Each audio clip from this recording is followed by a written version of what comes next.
So you're a dog owner in Rio Rancho, and you're looking for a great trainer. You've come to the right place. This is your complete guide to finding the perfect professional to help you and your dog live your best life right here. You know, having a well-trained dog means you can really enjoy all that stuff. Taking those beautiful walks in the arroyos or just having a chill trip to the farmer's market. It's all about building the right skills for your real day-to-day lifestyle. All right, here's what we're going to cover. First, we'll look at what makes Rio Rancho a unique place for dogs. Then, how to find a qualified trainer, what you can expect to pay, what to ask them in a consultation, and finally, some local rules and great resources. Okay, first up, let's talk about the local landscape. You know, understanding the environment here is a big part of figuring out what kind of training will actually be useful. Think about it. A really good trainer in this area gets that it's not just about sit and stay.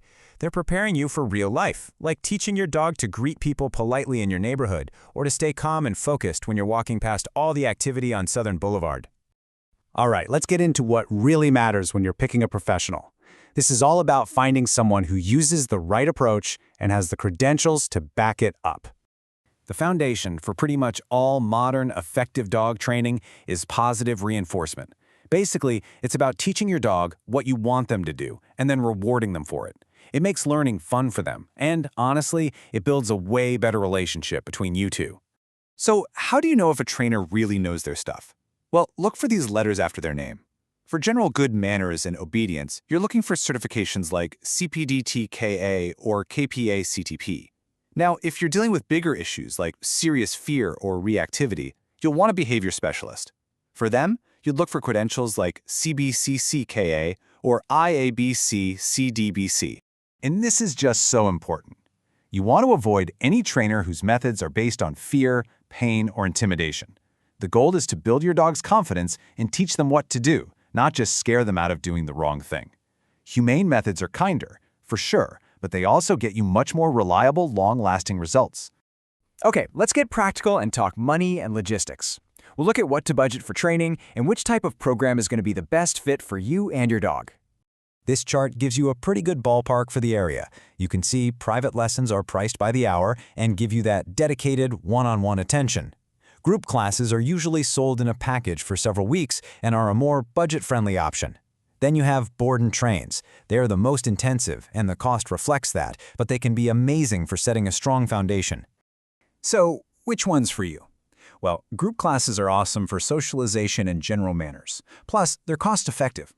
But if you're dealing with something specific, especially something that only happens at home, like barking at the door or jumping on guests, a private lesson is where you can get that really tailored, focused help. Okay, so you found a trainer who looks promising. The next step is a consultation. This is basically your interview with them to make sure they're the right fit before you commit.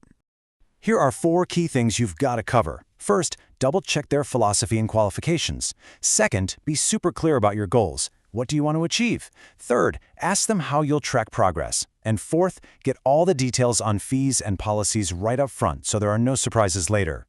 And here is a fantastic question to ask. Seriously, pay close attention to their answer on this one.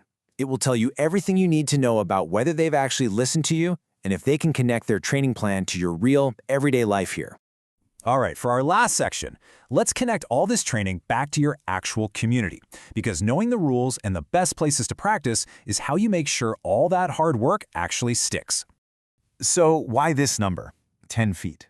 Well, in Rio Rancho, that is the maximum legal length for a dog leash in public.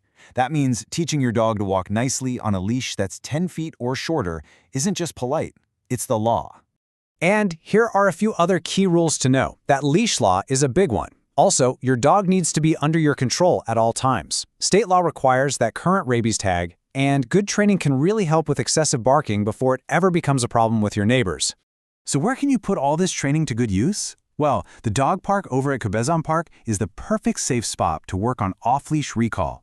The nice wide paths at Veterans Memorial Park are fantastic for practicing loose-leash walking. And the open spaces nearby are great for teaching your dog to stay focused with all sorts of new sights and smells around. At the end of the day, you're not just hiring someone to teach your dog commands. You're finding a partner who will help your dog feel confident and comfortable out in the world. We wish you the absolute best on your training journey. Having that well-behaved companion will open up so many more doors for you to enjoy everything this great city has to offer. Together.